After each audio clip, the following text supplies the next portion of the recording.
But we all gotta also stay strong and stay connected and be organized. And tonight we're really lucky and really blessed to have a Know Your Rights workshop with all these amazing attorneys and community advocates. They're volunteering their time to be here to share their knowledge and their feedback and input as we enter an era of Donald Trump and a heightened season of xenophobia. So really make sure that you're taking notes and sharing this information with all of your community members that are not here. And also note that Peralta TV is recording this, so if there is anything that you want to share, you can also share this with your family, your cousins, your tias, your parents. Really our role is to share anything we're learning here at Laney to the larger community. My name is Anissa Caballero Christensen. I teach ethnic studies, Mexican Latin American studies here at Laney College. And the way this panel was created was 2 weeks ago. Fernando called me, and Fernando is one of my good friends, and his wonderful, amazing, brilliant partner Liz, and asked if we could do a panel here. And I said, absolutely, we need this, we need more of this. And this is how it all came to be. It goes to show all through your network is where we begin to build and to organize. So instead of me introducing the panelists, I thought maybe we could start off first by each of you all just briefly introducing yourself, where you work, also maybe where you went to school, since we have a lot of students here, so folks can also network if they're interested in the colleges, and what type of law you practice. Awesome, thank you. Hi everyone, my name is Rory McHale. I'm a public defender right now. I work nearby in Contra Costa County as a public defender there. I'm originally from Ireland and then Chicago for a little while, but I came out to California. I went to law school at UC Berkeley here. For the last 5 years, I've been a public defender. I started off in San Diego as a federal public defender, helping defend people who were arrested at or near the border with a lot of different things, immigration, drugs, and other kinds of charges that happen at the border, and doing a little bit of crimmigration law as well. Since that time, I've been up here. I'm currently working in the juvenile unit of Contra Costa County, defending people charged there. So I'm very happy to be here, and thank you all for coming. Hi, my name is Ariel Turan. I work, like Rory, at the Contra Costa Public Defender's Office. I'm glad to be here. And I went to school at NYU for undergrad, Hastings in San Francisco, where I'm from, for law school. So if you're interested in either of those, come and talk to me. And Rory and I are going to talk mostly about the criminal side, what to do if you're confronted by police, what your rights are, what rights you might want to exercise or not. And glad to be here. Thanks for having me. My name is Cyrus Keller, and I am not an attorney, and I no longer work. When I did work, I spent 10 years working in aerospace space shuttle program. I spent 10 years working in technology training, software training, and I also spent 10 years as a public school teacher in high school. Mm-hmm. But the main reason I'm here is because most of the time I was also a community activist. So I'm a reference point to the 60s movement, because for most of you, that's a reference point on how you should struggle in the streets. So I thought I'd come and share a few lessons and hopefully some insight and answer any questions you have about what it was like then and why it's not the same now. Hello, my name is Renato Manay. I work here in Oakland for the Bellas & Bellas law offices. Actually a certified legal specialist in immigration law, so I mainly focus on that type of law. I've been working for the past 6 years. Originally, I graduated undergrad from UC Berkeley, went to law school at Ohio State University, and if you have any questions with regards to anything related to immigration, you can feel free to ask me. I also do a little bit of immigration, mainly with regards to people who have immigration matters. Cool. Hi everyone, my name is Fernando Flores, and I work with the Labor Commissioner's Office out of San Francisco. I focus predominantly on combating what's called wage theft. So if you're not paid properly, and that can come in many different forms, overtime, minimum wage, and we'll talk about some of those rights today and how they might change or might not under Trump presidency. And that's been my focus for the past 9.5 years as an attorney. I just want to say I'm very, very thankful to be here as well, and thank you, Alicia and to Laney College, for opening up your space. I know that it's late in the evening, so thank you for being here in person as well, and yeah, just staying awake with us for another couple hours. So thank you very much. Hi, I'm Veronica. I'm with Centro Legal de la Raza. I went to UC Berkeley as an undergrad and graduated from UC Hastings just this year, so I'm a new attorney. Our organization focuses on immigration, workers' rights, and housing. I'm part of the workers' rights unit, so I'm really happy to be here and happy to answer any questions. Hi, good evening. I'm Jillian Quant, and I also work at Centro Legal de la Raza, where I'm a housing and employment attorney. We've talked a little bit about what we do in housing so far, wage theft, discrimination, retaliation. In housing, I try to keep tenants in their homes. There's a lot of evictions happening right now, and I try to prevent unlawful rent increases and help people have healthy conditions. So thank you for having us here tonight. So just to start out really, really generally, we wanted to actually ask you that are here, as you can see, we have a lot of resources between all the attorneys and community advocates. What are some of the things that you're concerned about? What are some of the things that are going through your mind, from housing to employment to immigration to criminal law? We've got it covered up here. And there's a ton of information that we've brought with us to share with you. But we really want to know what's some of the most searing questions that you have, just to get a sense and better tailor our presentation. I know, Cyrus, that was a suggestion that he made, and I think it's a great suggestion, because we're here for you, really, and we want you to know that we're here to support you as students, as community members. So just anyone willing to ask any questions or that you might want answered, just so that we can guide that. And Jillian, if you don't mind just jotting it down as we go along. And I can pass around our second mic too. That's easy. All right, do folks have any questions? Yes. Well, so I'm gonna, maybe we'll do like... Yeah, just a general question and then scan. Yeah, just a scan. Hello, y'all. My name is Amato. I guess one of the questions that I've really been always wondering is there any kind of legal protection for students that are under the DACA program? Okay. And undocumented students that could be facing problems here at Laney College? And is there an effective way for them to seek legal support that does not filter through law enforcement or put them in any kind of danger of deportation? Awesome. Thank you for your question, and we'll cover that for sure. Hi, my name is Philip, and my question is for Ariel, and I'm sorry I didn't catch your name. Rory. I'm more interested in the expungement process, is whether or not it's something that can be done by the actual person that needs to have the record expunged, or do they need to have lawyers? Just an overview of that whole process. Awesome, Philip. Thanks for your questions. Other questions? Yeah.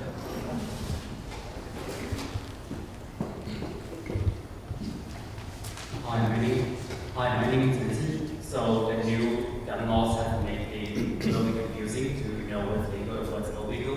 How should you respond when confronted with police that want to search your car or your weapon? Great, thank you for your question.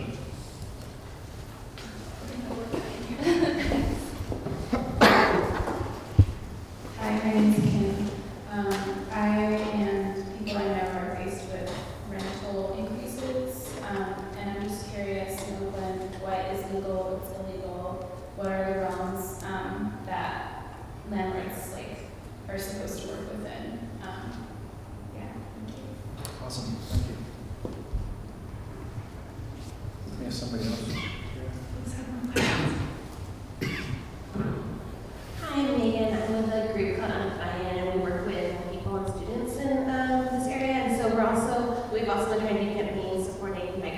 works. And so I'm curious about around, like resources and also just kind of like for support migrant workers and migrant workers, and also just around any ideas of change, perceived change, or perspectives kind of on change, possible changes to laws around worker visas, also like family reunification, other immigration programs. And then also our members and the workers have been really concerned around housing rights. So I think just kind of any perspective on and resources around housing rights in Alameda County would be really helpful.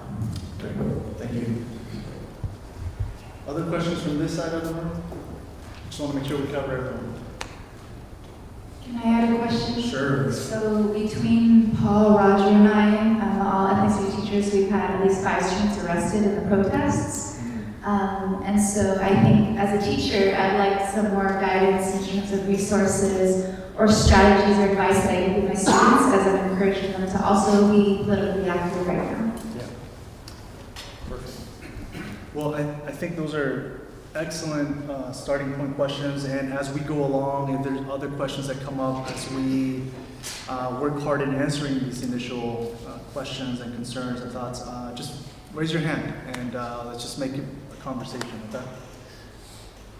Jillian, you want to guide us in terms of the first one, and we'll just kind of go down the list. So the first question is, what protections are there for students who have deferred action or DACA, and also for undocumented students? So this might be for Renato. Yes, Renato.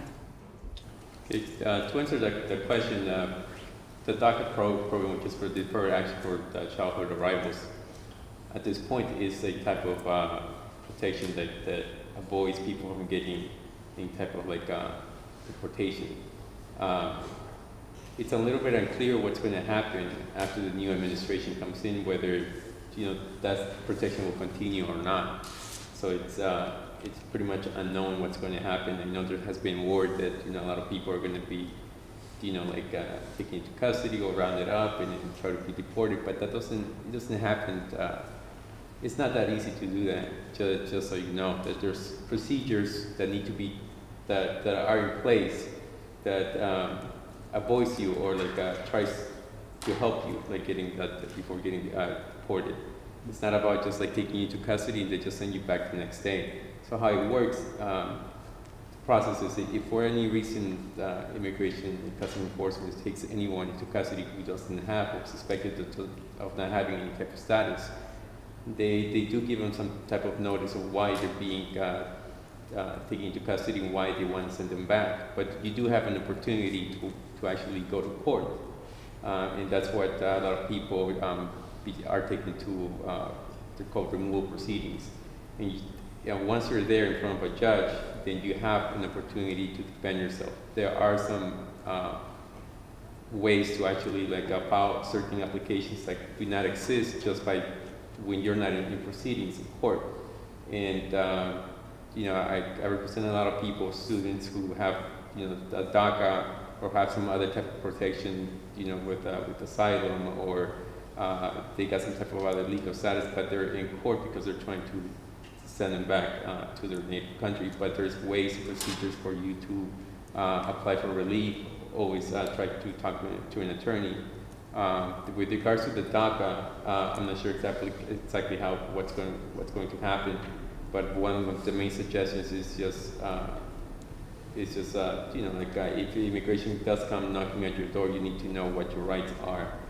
You do not have to open the door. You do not have to talk to them unless they actually have reason to, or have information to know that you do not have any documents. With regards to people who have DACA, I know that information is not supposed to be shared with certain agencies that go ahead and try to take people into custody. But that's the big question that we have, is that we do not know whether they're going to be sharing that information, whether they're going to be keeping that promise once the new administration comes in. Right. So, but I just think that you don't get sent back right away. There's ways for you to actually stay here, and a lot of people who do not have any criminal history, the Department of Homeland Security does have the authority to suspend any type of immigration proceedings against you. So that's always an option.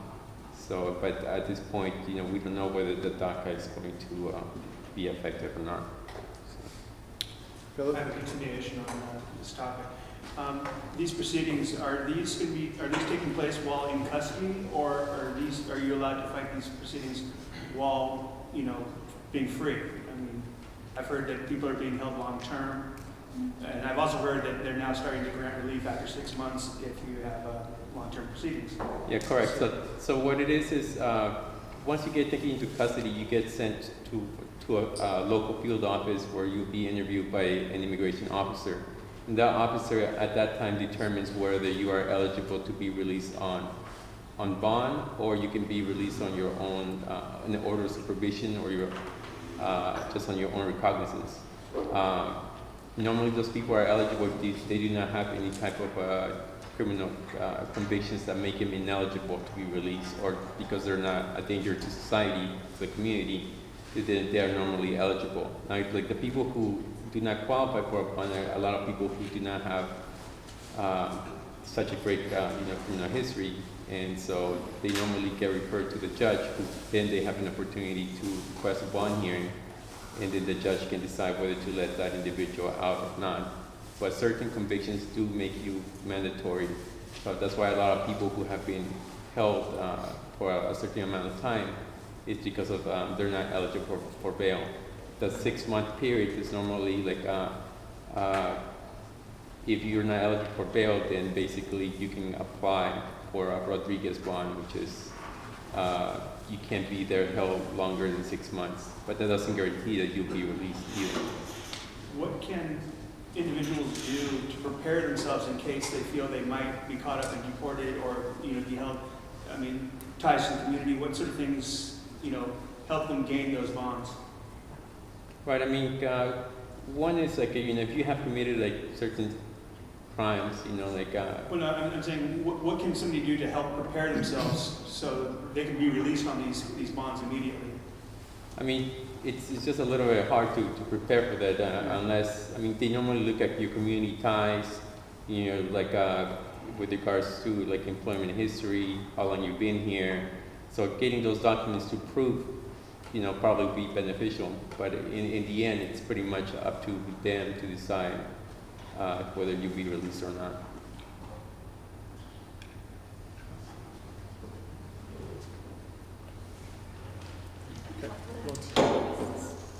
Want to go to the next question? Yeah. We can.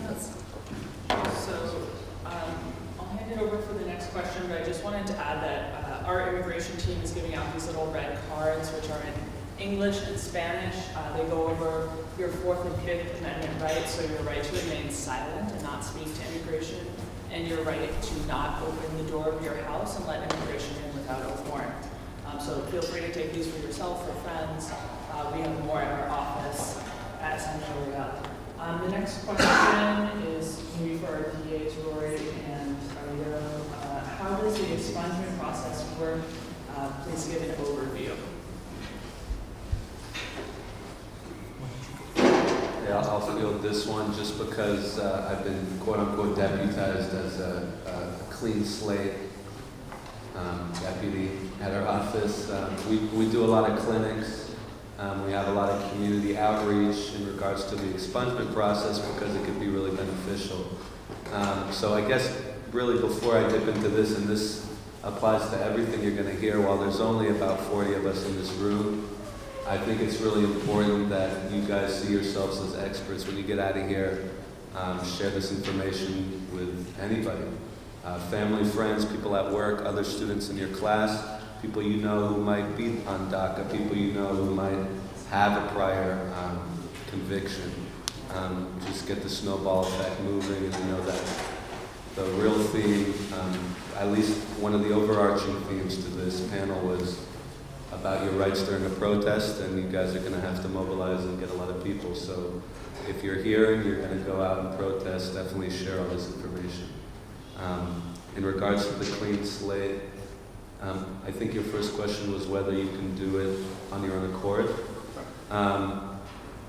While I think you can, I really urge you and everybody else to take advantage of the public defender in your county, because they're free, they work for you, they advocate on your behalf, and Contra Costa's Clean Slate program, we have our own attorney that's working around the clock and doing these petitions. And it's a pretty simple process, but you do have to go before a judge.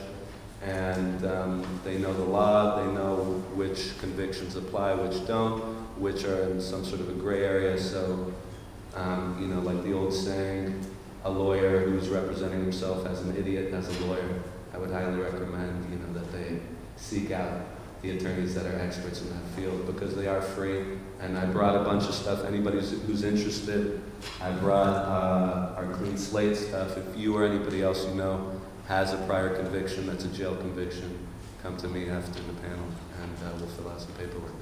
So, in order to get a public defender access, do you have to get a court date and then be assigned by the judge to the public defender office, or can you apply directly to the? No, at least at our office, and I know most counties, you just call their department, their Clean Slate department. I have a list of a directory really of every county, I think in California, that our Clean Slate head gave to me prior to the panel. Here, I have them here.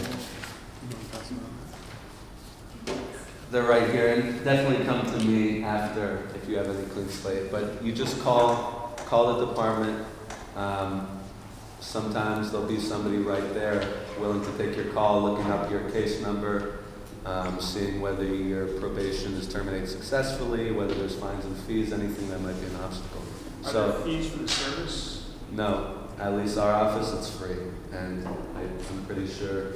What's the salary cap for a public defender client? It's like $50,000 a year. We sort a lot of these things out if it ends up being a problem, but I would certainly make sure you're calling in to find out. Yeah. Yeah. For the Clean Slate, did you go back to the county of origin, or did you just apply it in the county? You would go back to the county of origin where the conviction occurred, and it can be any kind of thing. I've done Clean Slate petitions and appeared in court for people who just had infractions, like tickets on their record. We've done them for people who have felonies, misdemeanors, all kinds of ways. And you know, you're hearing tonight, you'll hear more how interconnected all of these things are. And it might be something that's very old, it might be something that's very recent. But you know, these kinds of prior convictions people have, they come up everywhere else. If you have an immigration case, they're going to come up. Often with housing issues or job issues, even when they shouldn't, they come up. So it's something that's very available right now, at least to find out at your public defender's office in San Francisco, here in Alameda, in Contra Costa.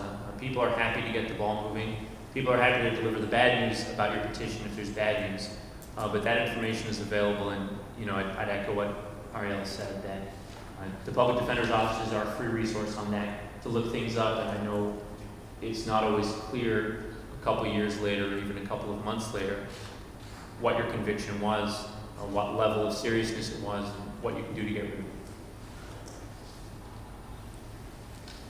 And so just on a general tip, if you know anybody, like you said, the students that have been arrested, but anything that resulted in a conviction or an infraction even, because those are eligible for relief, come to us afterwards, and yeah.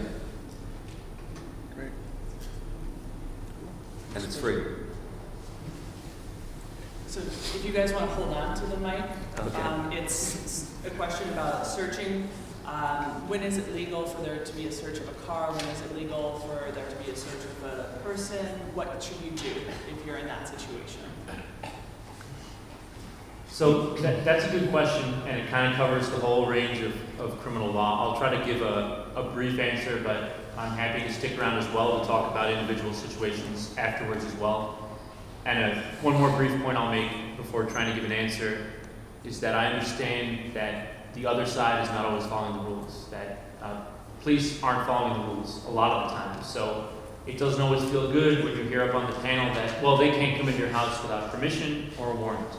Now that's true, but if an officer kicks your door in and just comes in anyways, that happens. So the advice I'm about to give, and that we give to people that aren't charged with crimes, that are charged with crimes, the goal of that advice is to put you in the best possible situation for if a case does happen. That even if things don't go the way they should legally, that you will hopefully, eventually get the law on your side. So, and feel free to jump in with anything. But the rights you have with a police officer to be searched or not to be searched, there are kind of three general stages you have in your interactions with the police. Number one is you're free to leave. You don't have to be there. You can walk away. You're having what they call a voluntary or consensual conversation. Number two is you've been detained. You're not under arrest yet, but the officer is allowed under the law to keep you there for what's called a reasonable period of time. There's a lot of argument over what that is. But it does mean you're being investigated. You're suspected of some type of criminal activity. Number three is you've been arrested. And that means you're under arrest. You're at the very least going to be taken into custody, even if it's very briefly. And the possibility of a crime being charged against you is at its highest that it's ever going to be. So I break down those three stages because your rights are different in each of those three stages. One thing I'll say about searches, there are all these little exceptions and web of things. One thing you never, ever need to do is give the police permission. If any of you, and I'm sure almost all of us, have had interactions with police officers, you might hear questions phrased that don't really have a question mark at the end. You don't mind if I search your car? You're not doing anything wrong here. Where are you coming from? They're not made to be open conversations. They're made to convince people that they have to give an answer.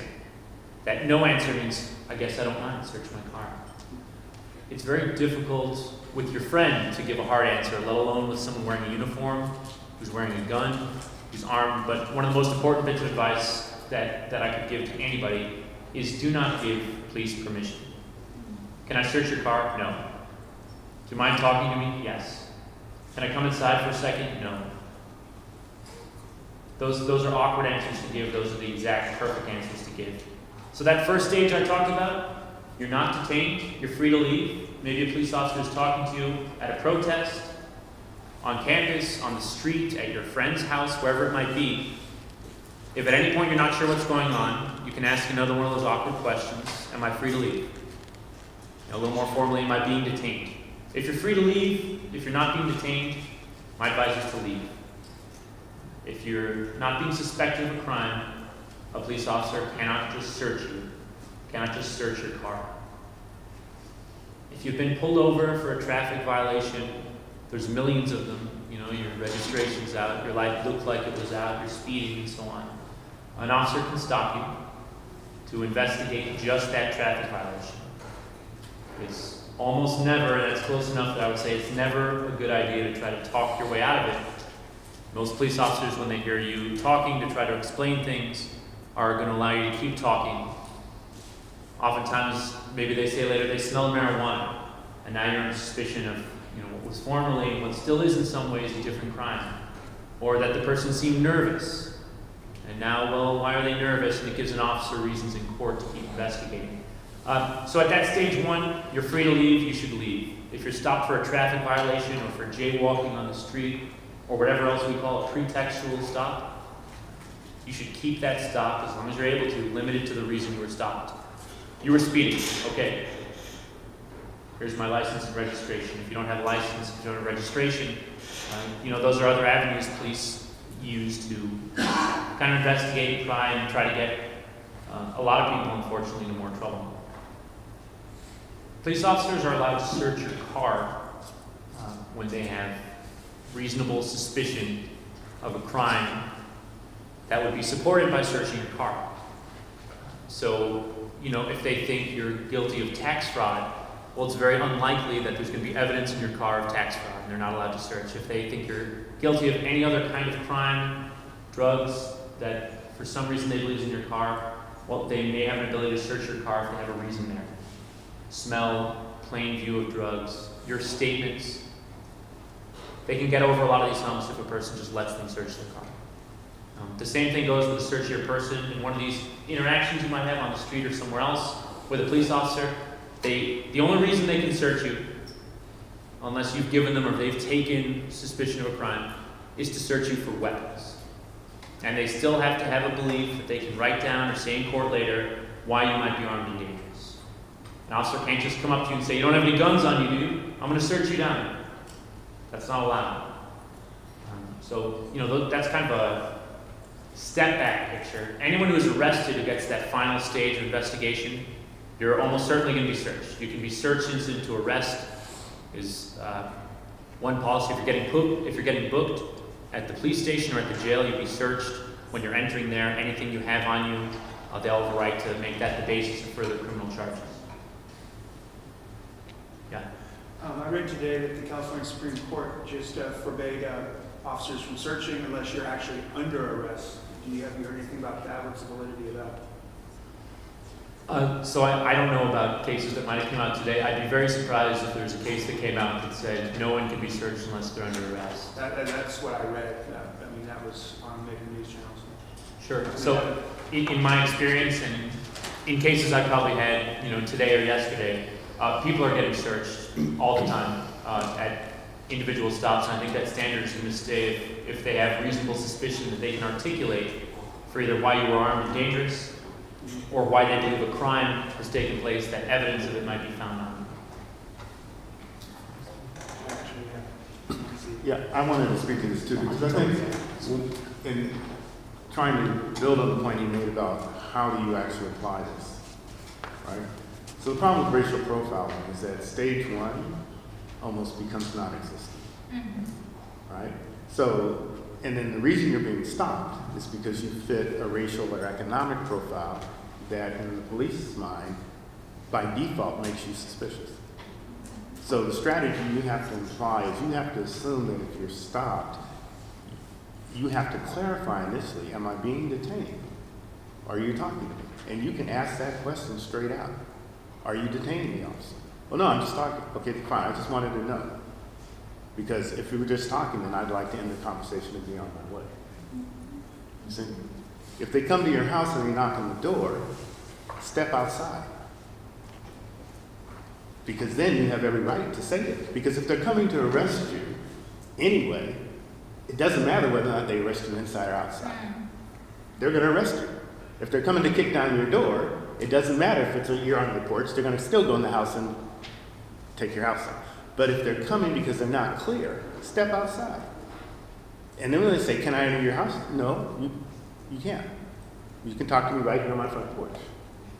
These are strategies I have effectively employed with the police, including the LAPD, which is much more ferocious than Oakland PD. So you can do that. And you can ask them, even when they're taking you, am I under arrest? No, you're being detained. Okay, I just wanted to know. Right? And what you're trying to do is document this for your friend. So it doesn't become a question of, we have to make up a story. Dude, you heard me ask him, right? I asked you. Everybody heard me ask you. The people standing around. I asked him, am I under arrest, officer? And he says, why are you raising it? Because I want them to hear what you say. So you can protect yourself, you can create that, but the thing you can't do is assume that they're going to give you all of those stages. They will collapse those stages on you. So there may be the occasion when you say to him, am I under arrest? Yeah, you're under arrest. And you know the reason you're under arrest is because you are a little smarter than what he thought, right? He was going to run you. So the other thing we used to do when we were working with the Panther Party, I was in the Panther, and we would challenge the cops. We would quote the law, chapter and verse, right? The law says I can watch you from 10 feet away as long as I'm not interrupting what you're doing. You do not have a legal right to make me move more than 10 feet away. If you're on your own property, they can't make you move. I live here, right? But again, the overriding thing are two concepts I'll share with you that we used to use when we were working with gangs. I did some time working with gang kids, survival techniques. Tempo discretion, cost consciousness. Tempo discretion. What's the tempo of the situation? What kind of discretion should I use? So if you're in the middle of a protest and the police have already gotten rocks and bottles and stuff thrown at them and they're coming at you, that's not the time to be cute. It may not also be the time to try to talk about your rights. That might be the time when it's like better to back up. I mean, unless you just want to go to jail, right? And then if there is a situation where it's important to be civilly disobedient, then what's it going to cost you? Cost consciousness. So in any situation, apply some look at the temple, use discretion, and then figure out what are my actions going to cost me. But asking them questions about the stages is the best way to do it because it documents the interaction and at least gives you some ground to stand on. Maybe there'll be one or two honest people there who will actually come up and say, yeah, I heard him ask. Right? Or when you see your friends being accosted by the police, are you arresting them, officer? You can ask as a citizen watching the event.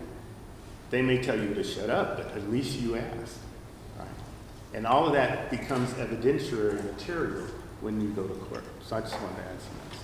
And to talk about the evidence aspect of it, so to piggyback off of what Cyrus said about the racial profiling, you may be at a protest and you'll experience it. There'll be 100 people, and for some reason you're a person of color and you're wearing a backpack and a hoodie, and all of a sudden you're picked out of a crowd. What do you do then? And again, slowing the situation down.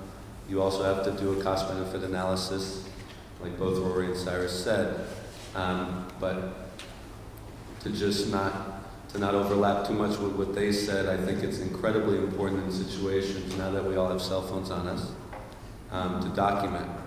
And there's an organization, if you guys are going to go out and protest, I'll give you the number right now before I forget.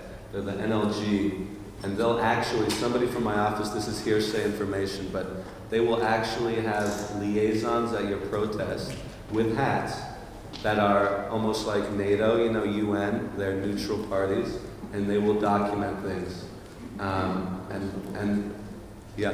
And they will, there's a hotline too that you can call, and I'll give you the number right now.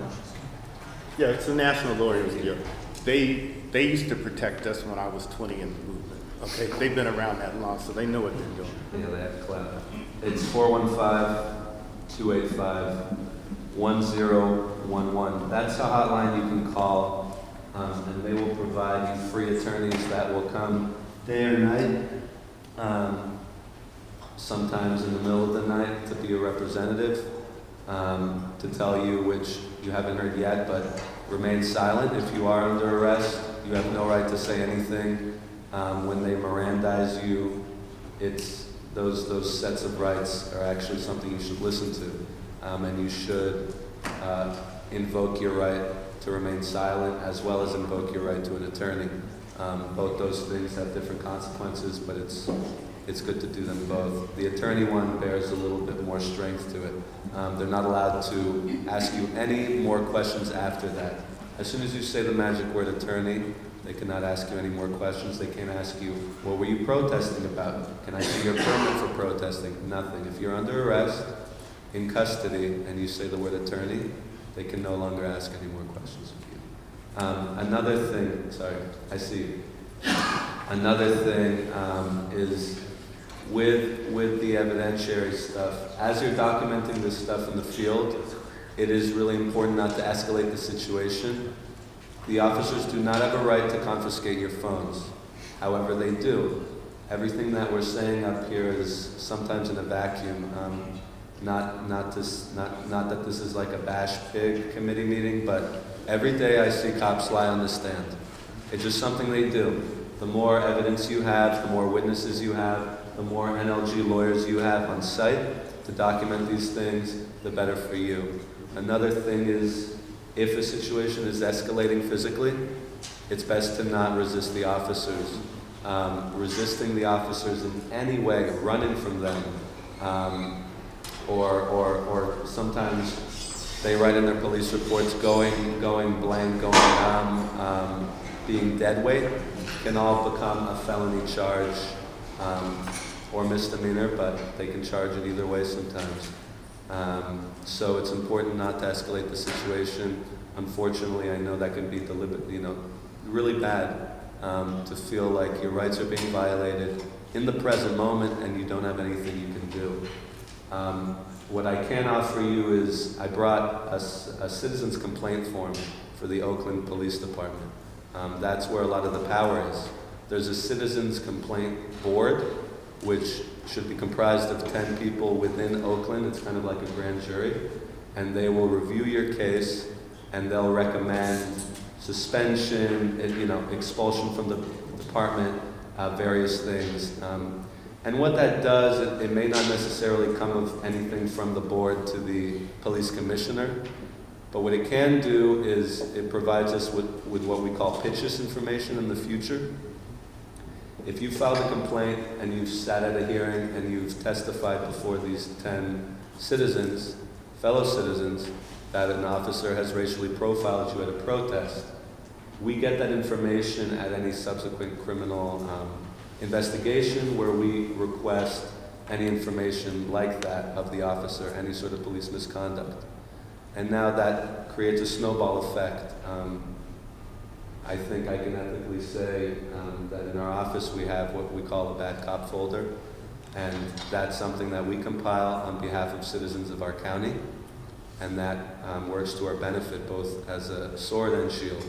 So unfortunately, in the present moment, while you're at the protest or wherever you are, you may not,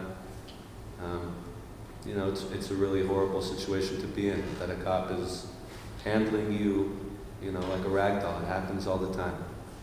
And you may not be able to do anything about it in the moment, but the one power you have is to, after the fact, write these complaints, and it helps out a lot.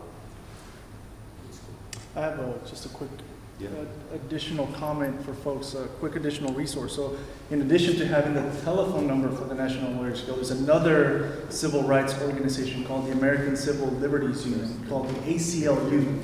And what the ACLU has done is they created an app, and it's called Mobile Justice App for California specifically. And you can pretty much, if you are witnessing something within a safe distance, you can record that information, and you can choose whether you just want to record it and keep it on your phone, or record and send it right away to the ACLU because you may be witnessing some sort of injustice. So that's another resource that you guys might be interested in knowing about. If you live in Oakland, your rights are dependent on where exactly you live. Depending on where you live, you may be protected by rent control. In Oakland, it's called the Rent Adjustment Program, the Rent Adjustment Ordinance. If you are protected by rent control, you're in a pretty good situation. I'm going to outline the protections that rent control provides in Oakland. So your rent increases are very limited. If you are not protected by rent control, you are only protected by general California law. Unfortunately, it doesn't set very many limits for landlords. Under California law, landlords can give rent increases by whatever amount, however frequently they want, as long as they follow some very simple notice requirements. Those requirements are, if they're giving you a rent increase that is less than 10% of your total rent, it needs to be in writing and 30 days before the rent increase will take effect. If they want to increase your rent by more than 10%, the notice also needs to be in writing, and it needs to be given at least 60 days before that rent increase takes effect. So that's really terrible because they can raise your rent by however much they want as long as they follow these constraints. Now, if you're protected by rent control, you're in a much, much better situation in Oakland. Rent control limits the amount by which a landlord can raise your rent each year.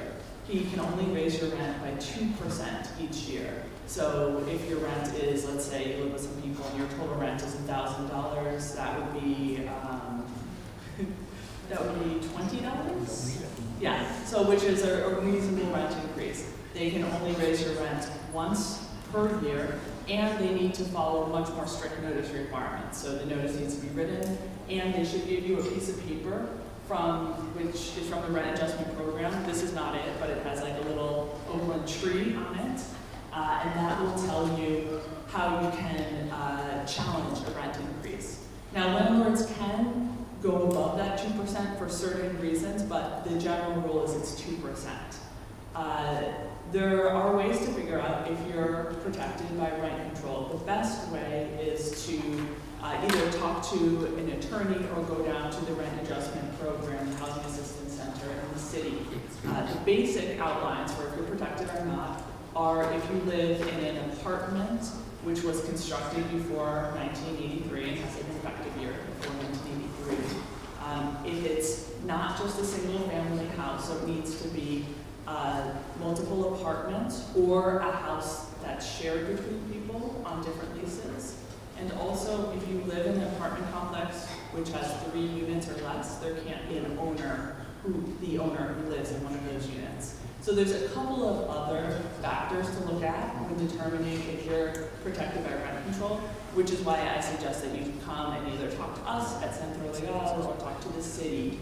I have some pamphlets which explain when our clinics are, our housing clinics are. We run some clinics at right by City Hall. Also, we have some information on other Centro Legal clinics, our immigration clinic and our workers' rights clinic, and just general information on where we're located. So feel free to come up after and get those pieces of paper. I also want to mention, if you are protected by rent control, this program not only provides a way to challenge rent increases, but it also gives a way to challenge bad conditions that you've been living with and trying to force your landlord to finally fumigate or fix that faucet or fix the broken window. So it's a great program and open for those who it does protect. Unfortunately, it doesn't protect everyone. Actually, I should say rent control has been now expanded to cover some properties which were, I believe, constructed before 1995, but I actually don't have information on when that goes into effect. I just remember that. One last thing to mention, just like with other people who have power, landlords often do not follow the law. You may be covered by rent control, but your landlord has never given you notice of it, as he should. You may have really terrible conditions, which you can sue your landlord for. And it's always good if you think something's going wrong to come and try to come out to a free clinic to talk to lawyers to see if you can be helped. Yeah. And I'd just like to add that Jillian talked about Oakland specifically and California, but there may be other cities that have either rent control or just cause. So it would be useful to maybe contact your local tenants organization or look it up and see what protections are available. So next, for our workers' rights attorneys, we've got some questions on what resources and support exist for migrant workers and other types of workers. What changes do you see upcoming about work visas? And there was also an element of housing rights, but maybe resources and support would be a good place to start. So I can start out generally with what a few main state agency resources are available to all Californians in the state, regardless of immigration status, regardless of anything. Just they're available to you if your rights have been violated.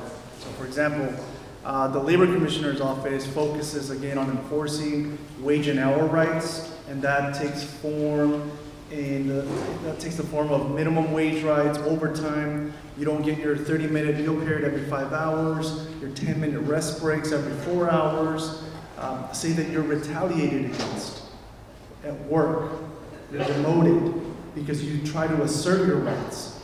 All those protections are enforced through the Labor Commissioner's Office. Okay? You can also enforce them in court, in Superior Court or Federal Court.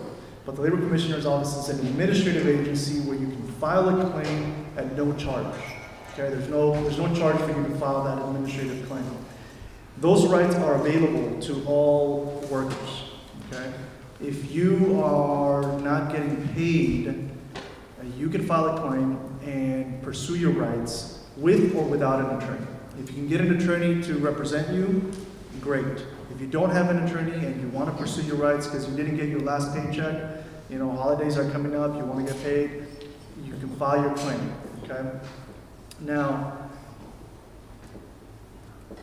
to give you an example of how rights are going to change potentially, Well, in California, when it comes to the minimum wage, who's currently working right now? Who has a job? Okay. Now, let's assume, that was about probably 50, 60%, maybe a little more. Let's assume that everybody's getting the minimum wage, okay, which is $10 in California right now. Oakland's is a little bit higher, right? And now there's a lot of other cities, local ordinances, that have their own minimum wage, okay? So the federal minimum wage is $7.25 an hour. California's is $10 an hour. And the local minimum wages vary from $12 to $13, $14 an hour. All those minimum wages are going to increase, the majority of them, on January 1st of 2017, in less than a month, okay? So if you're working, yeah, great, I'm glad it's gonna help some folks in the room. So if you're getting the minimum wage, you're gonna get an increase on January 1st, 2017. If your employer doesn't pay you that, they're breaking the law. You can enforce your rights, okay? That's not gonna change under any president that's coming in. Those are state rights. And you have to understand, a lot of the rights that have been discussed, right, are US constitutional rights, which will require a lot for the president-elect to change. And then the rights that I'm discussing, those are state rights and local ordinance rights, okay, that the cities pass, that the state passes. Those are not going to change, okay? So those protections are in place for everyone, and it's important for you to be aware of it, okay? In addition, there's another state agency called the Department of Fair Employment and Housing, DFEH. The director sent a recent message because they're seeing an increase, an uptick in hate violence. And they enforce what's called Civil Code Section 51.7. And just very generally, that code, it states all persons within the jurisdiction of this state of California, okay, so not any other state, but within California, have the right to be free from any violence or intimidation by threat of violence committed against their persons or property because of their race, color, religion, ancestry, national origin, political affiliation, sex, sexual orientation, age, disability, or position in a labor dispute. And there's some additional protections as well. And the examples that they list can include, graffiti, vandalism, being threatened with physical violence. So if you know someone that has gone through that, or you yourself are going through that, the Department of Fair Employment and Housing is enforcing those claims, okay? So those rights are in place, they will be in place, in the coming year and coming years. Question? Yeah, I was wondering about with the minimum wage, does that apply to domestic workers and agricultural workers also? Good question. So the minimum wage for the state of California applies to all industries within the state. Yes. So to answer your question, it applies to domestic workers, agricultural workers. There isn't a different minimum wage for different industries. However, when you talk about overtime, okay, for domestic workers, it's interesting how some of the hardest working people have to work more before overtime kicks in. All right? So domestic workers, they have to work 45 hours or more before overtime kicks in. If you work in an office with air conditioning, if you work 40 hours, after 40 hours, overtime kicks in. Okay? So if you work in an office, you're not an exempt employee, overtime kicks in after 40 hours a week and 8 in a day. If you're a domestic worker, it kicks in after 45 in a week and 9 hours in a day. And for agricultural workers, it kicks in after they've worked 10 hours in a day and 60 a week. Okay? So you got to break your back for a lot of hours before that kicks in. Now, there's a new law that was passed that is finally, by 2021, going to change things and allow agricultural workers to get overtime after 40 in a week, 8 in a day. You know, it's a great step forward, but it's going to take a few years before it gets implemented. So a lot of agricultural workers that feed us are going to continue to break their backs for many long hours before they get overtime. Does that answer your question? Yeah, I have a follow-up question. Sure. I know that's the law, but in terms of employers, you know, having a workforce that may be very vulnerable, maybe undocumented workers, Yeah. could we argue that in those two types of industries, domestic workers and agricultural workers, that there's a high percentage of employers that don't even pay the minimum wage? Or are we finding that it's standard now that they are paying the minimum wage? Yeah, it's a great question, you know, in those industries. I would argue that in those industries of domestic workers, agricultural workers, janitorial workers, construction workers, restaurant workers, I can keep going. There's a lot of industries where immigrants work in, and an employer oftentimes turns away from immigration status at the beginning of the employment relationship, but when the worker wants to enforce their rights, they'll say, oh, no, if you try to enforce your rights, you're undocumented. You cannot do that. I can pay you under the minimum wage, even though that's incorrect and that's against the law. Okay? The main issues, for example, in a wage theft case, if a worker goes and tries to steal a 99-cent bag of chips at a store and they get caught,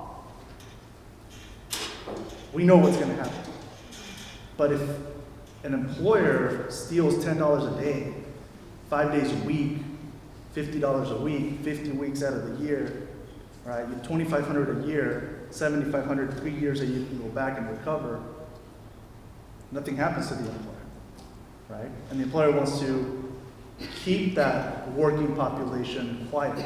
So a lot of times they use a retaliatory means to keep them quiet. Say, if you say anything, I'm going to call immigration. Unfortunately, it is possible that employers under the upcoming presidency will try to use that, because there's a lot of rhetoric against immigrants. There's a lot of rhetoric against visible minorities, Muslims, you know, Latinos, Asian community, if you're from a particular religious background. So, but it's important to understand that those rights are in place. Those aren't changing. If you face discrimination, if you face harassment, if you face retaliation, you can still enforce your rights. That's not going to change. Okay?